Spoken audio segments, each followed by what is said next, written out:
Good morning, YouTube. Today is Friday, June 6th, and we are going to do our first garden tour for June 2025. Let's get started. So the last few weeks, we have had multiple rain events, like 2 and 3 days at a time of back-to-back rain, followed by just maybe a day or two of sunshine and kind of dry enough weather to be out in the garden working.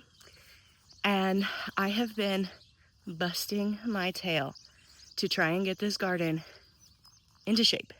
Weeded, kept up with, just overall managed, and the rain has made it very difficult, but we got it done. My husband helped me yesterday. He mowed and he string trimmed all of the edges and then blew, he took the leaf blower and blew all of the weed clippings and grass clippings out of the garden. That made a massive difference, and so I want to flip the camera around and show you all of our hard work. It is really starting to come together. I still have weeks and weeks of work left to do for things that I'm trying to get done this season, which I'll kind of point out some of those things as we go along. But I'm so pleased with how this garden looks for the first week of June. We're in zone 6, 6B, I think. We are just east of Kansas City, Missouri, about 30 miles east of Kansas City, Missouri. So that kind of gives you an idea on where we're growing and what our climate is kind of like. So we're gonna start down by what I call my nightshades area. My tomatoes, my eggplants, my peppers, my okra, all of that is in this area. And I'm just gonna kind of point out, this is the hyssop, coneflower, false indigo, and another hyssop that a few videos ago I showed you that I had kind of mulched around with a little bit of straw. We missed a weed. I gotta go in and get that one. He's a little bit deeper. But I wanted to show you that it is really growing and filling in nicely. Now, eventually my plan will be to mulch from this edge of the straw all the way over to the garden. Really heavily with straw or wood chips or something, just to kind of have a perimeter, and it will go all the way around the garden. And when we get down here, I'll show you, I've got a lot of flowers in there, and the flowers will go all the way around the garden as well, except for an entry spot that is about 20 feet long in front of the shed, and then on the back side, just kind of straight across the garden from it, just so we can get in with wheelbarrows and things like that and not have to worry about messing up the flowers. But my idea is to have a perimeter all the way around that is full of pollinator friendly plants, natives, just beautiful flowers to look at and just really add color to the garden, because a vegetable garden can look, well, just green sometimes. And I do have plans of having a flower garden and a cottage garden on the front side, but I haven't really had time to develop that yet. So it really does still just look like a vegetable garden. And I'm trying to bring in a lot of color and things that will attract our pollinator friends. Now, in my last video, I told you that I got started on the Florida weave. I got one 50-foot row done with the first layer of Florida weave. The other 2 rows of tomatoes were not quite tall enough to need that first row, but by the time I have to go back to this first row and do a second layer of that weave, they will. So I left that, and I'll do all 3 rows probably here in the next 3 or 4 days. But I want to show you what that looks like. So here's the first row, and I did do this by myself. It's not exactly how the Florida weave should be done, because by yourself it's a little bit easier to do it the way that I have been doing it. And I just start at one end, I tie myself a really good knot, I come down, I twist it around this T-post, I keep coming down, I twist it around this T-post, and I usually do 2 to 3 sections before I tie it off. And that's just because the string length gets really difficult to manage, because you have to keep this very tight. If you don't keep it tight, it's not worth doing. So I brought it down to this third one, wrapped it around really, really well, tightened it and tied it off. And then I just kept going all the way down this side, and then I went all the way back up the other side. And as you can see, it really just holds these plants in, especially if you can get it underneath a branch like that. It kind of holds that branch up. And as you get, we'll probably come in, maybe right about here and do another string, and that'll hold them up. And as you just keep going up those T-posts, it really does a great job of supporting the plants themselves. Now, like this one, he's quite a bit taller than the other ones, and so he's already needing that additional support right about here. But as you can see, if there was a string here where my fingers are, it would hold that plant up pretty well. And so what I'll do is I'll come in and I'll pick all these suckers and I'll prune a little bit. I like to keep, you can kind of see here where I have pruned. I like to keep about the first 8 to 12 inches of the plant without any branches. And that is simply because we live in a very humid climate. And so I heavily prune my tomato plants to try to avoid things like blight. Doesn't always happen, but the more airflow I can give my tomato plants, the better. So that's that first row of tomatoes. Now I've mentioned in another video, I didn't individually label my tomatoes. I put it all in a notebook, and I don't have my notebook with me. So I really have no idea what all these varieties are. But as soon as they start putting fruit on, I'll bring my notebook out and I'll go through and I'll show you the different varieties that I have. I have several out here. But for right now, we're just gonna skip over that and just know that where the T-posts are, my 3 rows of tomato plants. And then I have some kind of puny peppers. They looked a little bit better. I have 3 rows, 1, 2, and 3. They looked a little bit better before all of this rain. The rain has kind of stunted them, but I was able to get in here and do some weeding, and that really helped. Now, it's been about 3 days since I weeded these paths, and already the grass is growing rampant again. So this garden didn't start out no-till, but it is no-till this season. I've not tilled anything in this garden except for the potato patch. We did till that. But other than that, we haven't tilled. So this section here has not been disturbed since well over a year ago. And we've heavily mulched what we can mulch. And I am using landscape fabric because it does help some with the weeds, and I have to have a little bit of help where I can get it. But I don't like having the plastic in my garden. But because of the way that I garden, I don't use chemicals. I try to grow as organically as possible. I do use some fertilizers that you can buy at the store, but they're all organic. They're Omni approved. I am not a certified organic grower, but I do try my best to be as organic as possible. Obviously, using the black landscape fabric is not that organic, but I try my best. I grow with as many organic practices as possible.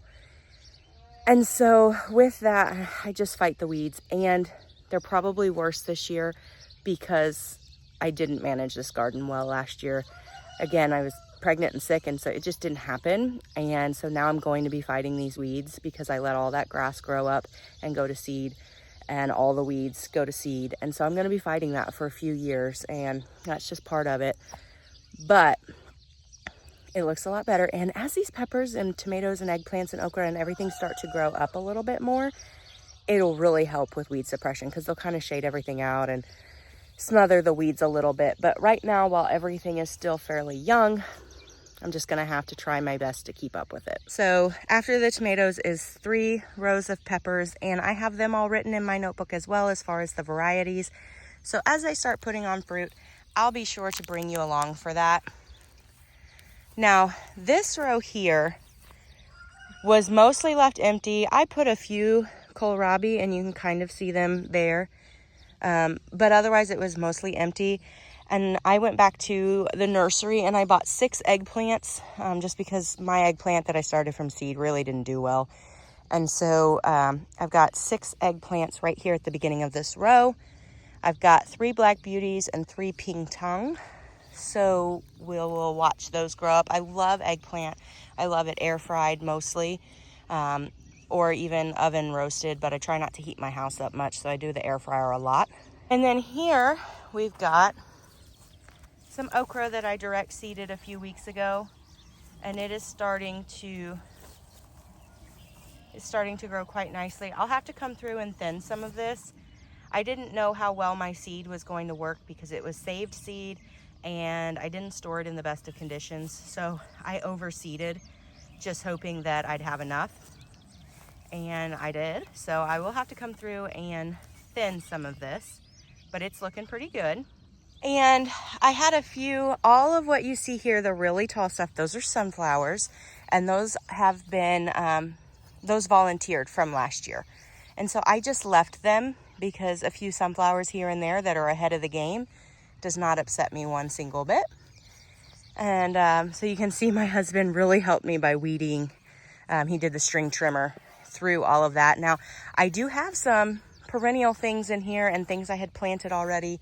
And so as we go down, you'll see areas that he did not string trim because he was trying not to mess up my flowers. And I do appreciate that.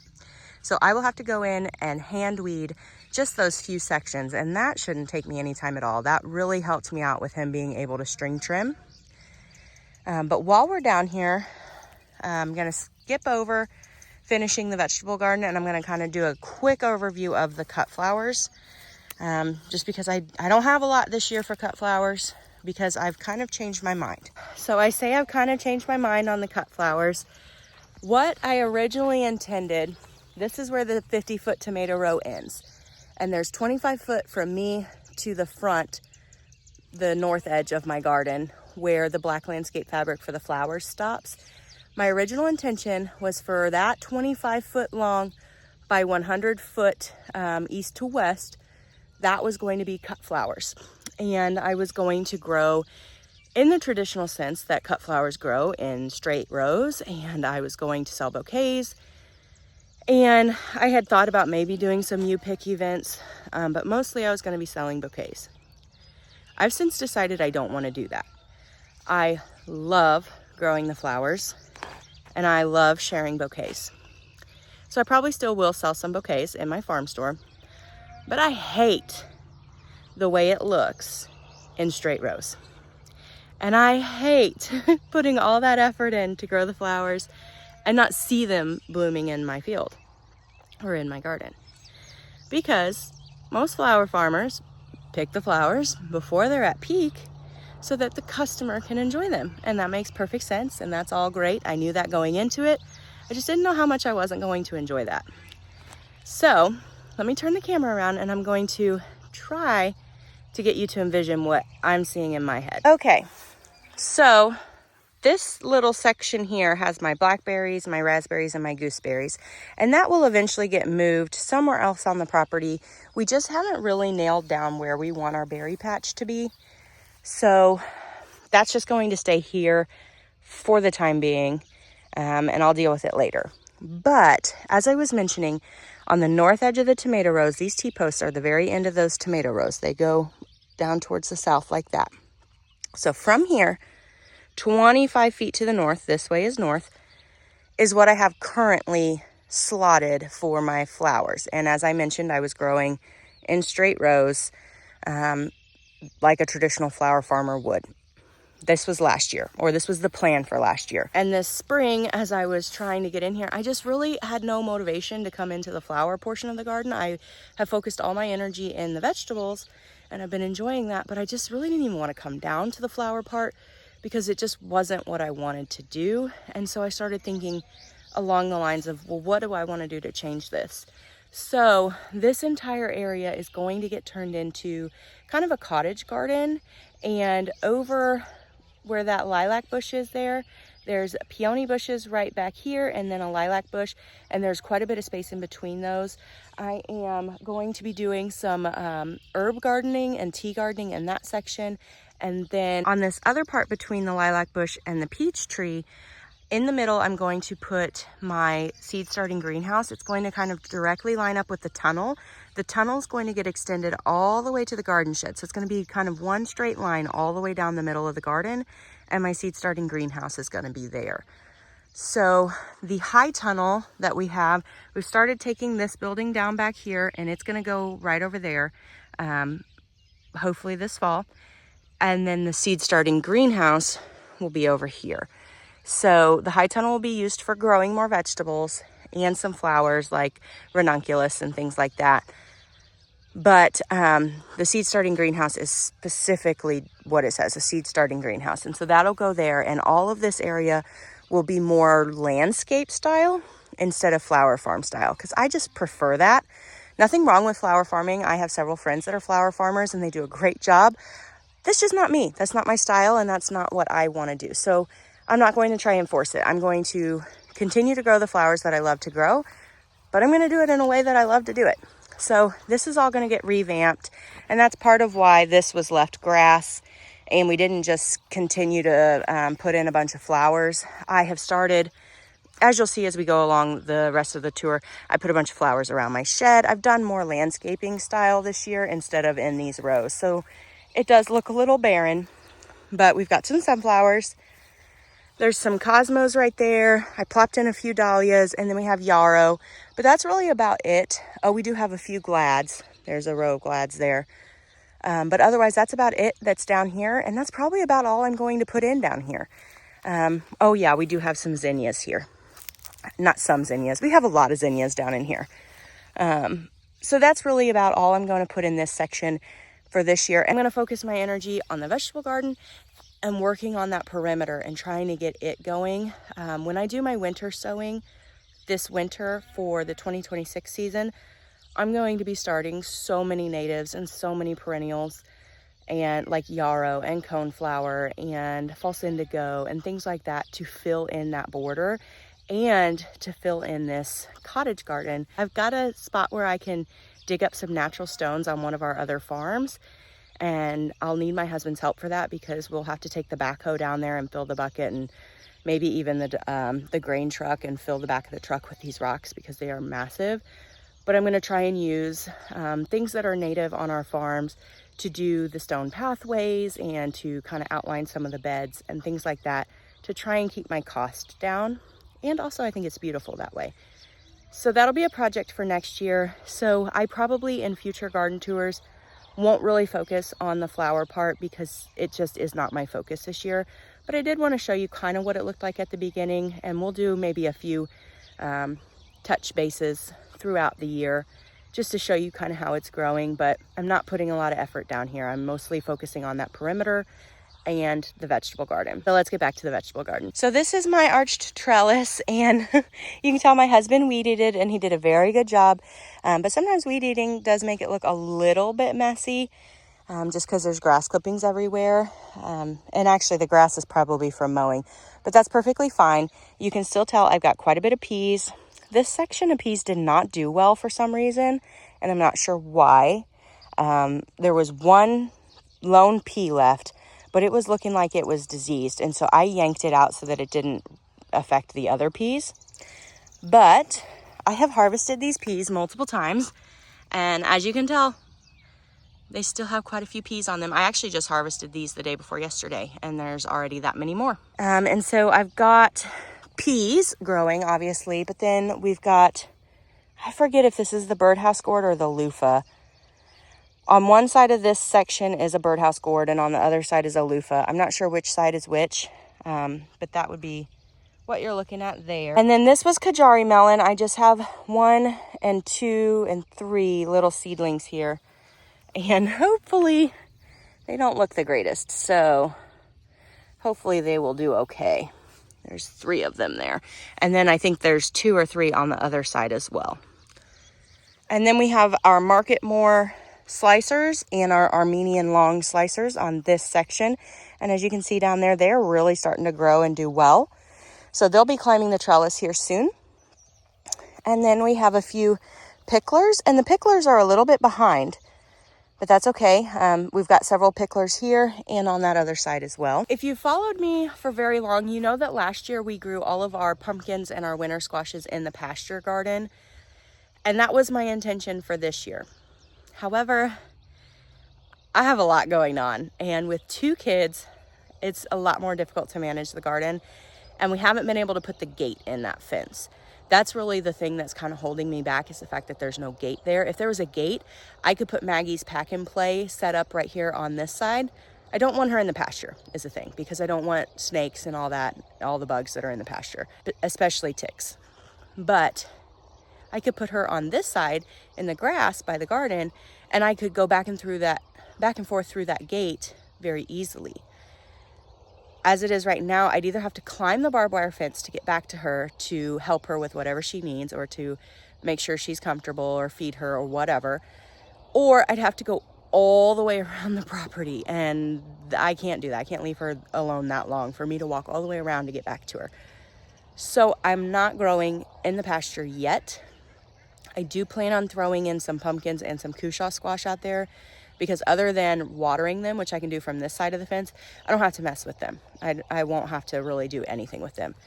But the rest of our winter squashes are acorn squash, butternut squash, spaghetti squash, kaboka squash, all of that I decided to put in the main garden so that I can be with my kids and not have to cross the fence or anything like that, because my husband does not have time to put that gate in right now, and I don't know how to do it. So we're gonna leave the pasture garden for now and focus mainly on this garden this season. So we used to have 3 long rows of the straw bales, and that third one I busted apart, and I decided to make this center section where I put my winter squashes.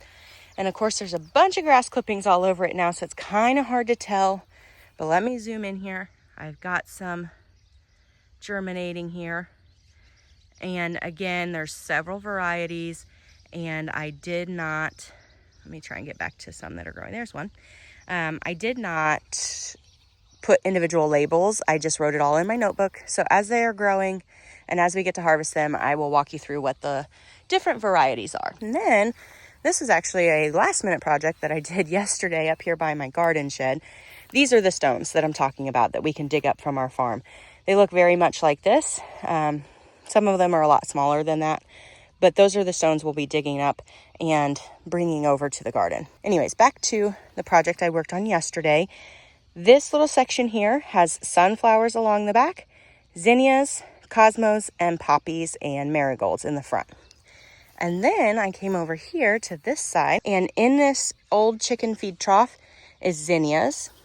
All along the back is a variety of different sunflowers. If the mice haven't eaten them, I'm seeing some seeds there, so that's not promising. We'll have to see. We might have to reseed that. And then zinnias and cosmos on the edges there. So as this grows up, it'll look really pretty. And this is part of what I'm talking about. I'm focusing more on the same cut flowers that I would have been growing down there in rows. But to me, this is more enjoyable to look at. Maybe not yet, but it will be. And I have this mountain of straw that I'm still working on. A lot of it is going to get put in the pasture when we do the pumpkins and the cushaw squash out there. It's also going to be used to finish this perimeter and go all the way down and connect down there where I have that perimeter started. Our raised beds are looking a hot mess. I've got a lot of things going to seed that I need to rip out. They've bolted a little bit. But our kale is still looking lovely. I've got a couple different kinds here. And our Swiss chard, also still looking really lovely. Need to rip out the spinach because it has bolted. And some of this lettuce has gone bad, but some of it is still doing really good. This is my romaine. So I can come in here and I can do a little bit of work. Probably shouldn't do it right now. But I can do a little bit of work to clean this up and we can still eat that lettuce. My radishes have all gone to seed, and I really need to go in and you can see here, they've really gone to seed. There's seed pods on there for the radishes. I need to pull them out. I was really discouraged because when I started harvesting them, almost every single one had been eaten by something. Not exactly sure what's in there, whether it's grubs or some sort of a rodent, but something is eating them. My beets don't seem to be too affected though. So if I can come in here, and I did not weed my raised beds. I was mainly focused on weeding out in the main portion of the in-ground garden. But if I can come in here and weed and check on my beets, I think they'll be okay. If not, I have tons of seed for beet and radish. I can redo this and it'll be okay. And then these are our onions, and our leeks are kind of mixed in here too. These are leeks and these are onions. You can kind of tell the difference between their leaf shape.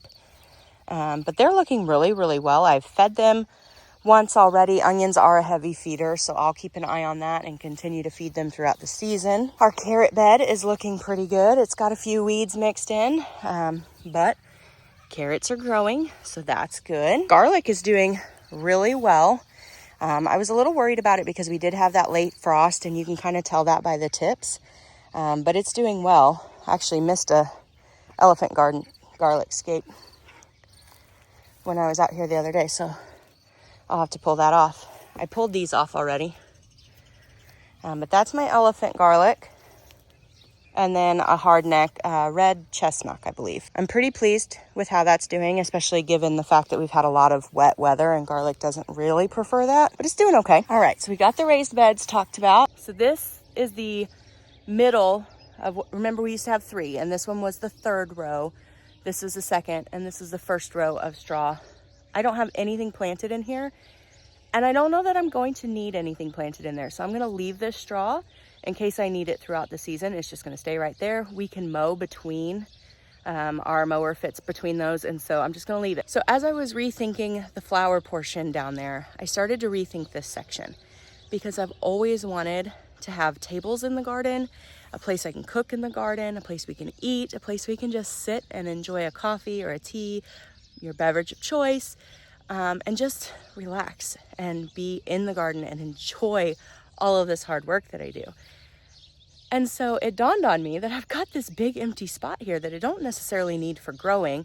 I don't need it right now. And when I get my high tunnel built, I really won't need it. So I'm going to, as time and as budget allows, start transforming this into an outdoor dining and entertaining space. There's going to be a patio. My goal, I'd really like to do flagstone. Don't think I'm going to be able to afford it, but if we can find enough of the stones that are flat enough that we can put them on the ground and set a table on and the table's not wobbly, I'll do that. Otherwise, it'll probably be like pea gravel or the itty bitty little brown river rock looking stuff. We might do that out here. I've got 3 picnic tables already, so we'll use those. But eventually my brother does a lot of woodworking, and I'd like to ask him to build me a custom table that can seat like 20 to 30 people, because we have a really large family, and have that here in the middle, and it just be kind of a statement piece. And it would just be really cool to have something that my brother built me in my garden. And then we'll have some string lighting going across, and we'll tie in the string lights down with the flower garden in the front. I have a lot of ideas. I have it all drawn out on paper.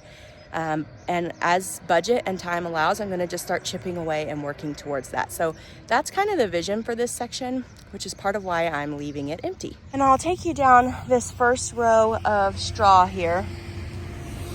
Let the trash truck get by.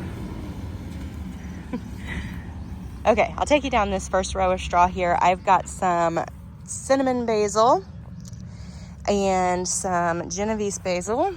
This is not basil, but this is. And so that will grow. And I'm actually really surprised how well the basil did, because they're such tiny seeds. And I have never done straw bale gardening before, so I wasn't sure how well it would work. But it seems to be working out really well, actually. And then this is not, and this is not. But I believe it's oregano. I could be wrong. I'd have to look at my notebook. I wrote everything down in the notebook this year. And then some chives are coming up, and some dill. So I've got quite a few herbs there. I don't remember what that was. I'll have to look that one up. I believe this is sage. At least it looks like sage to me.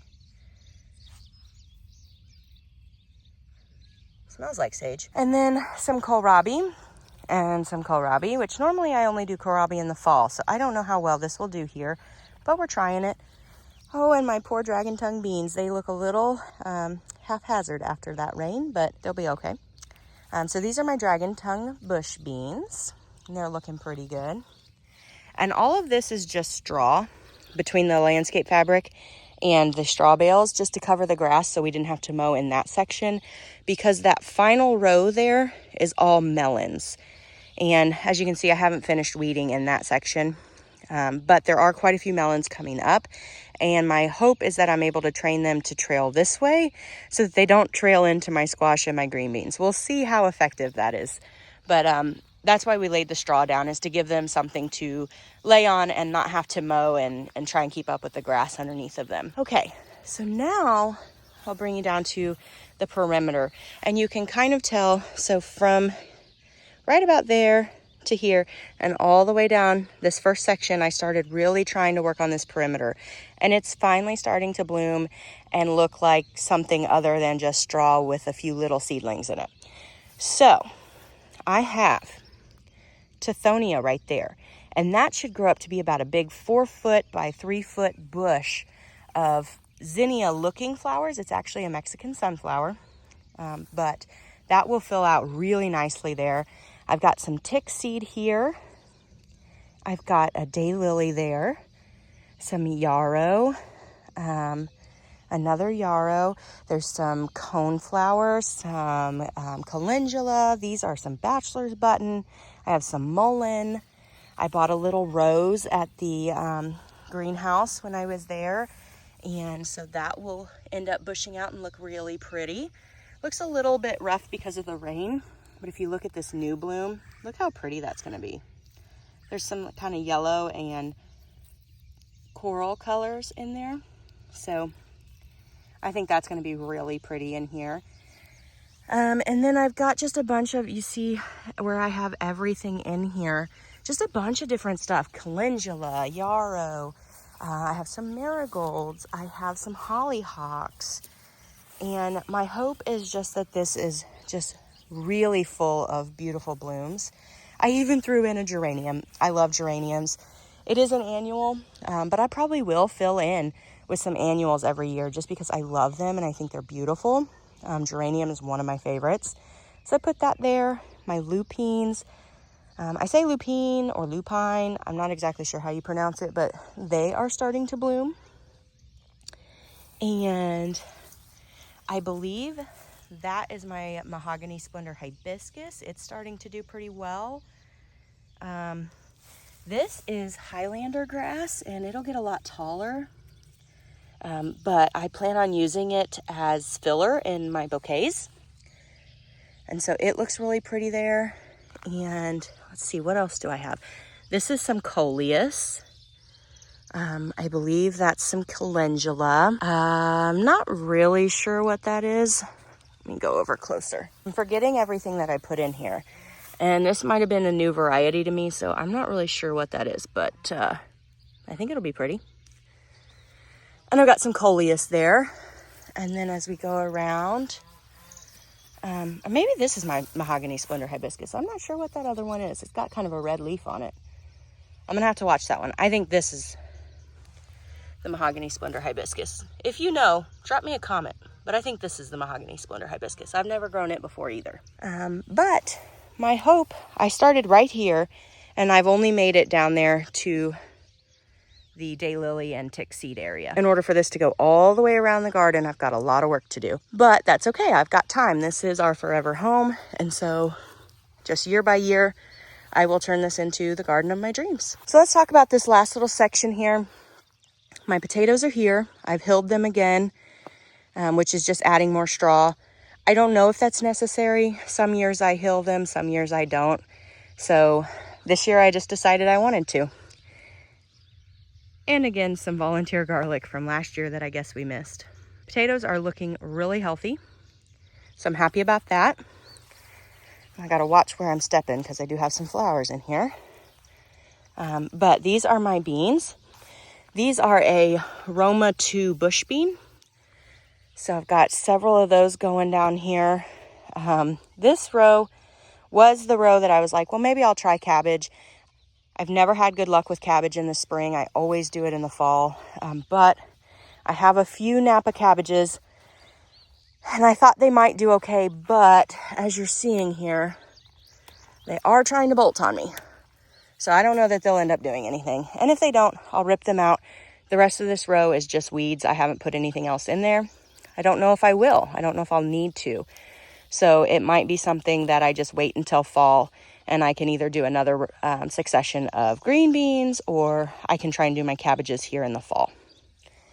But this row here, all the way down, is something like 42 squash and zucchini plants. And they are looking pretty good.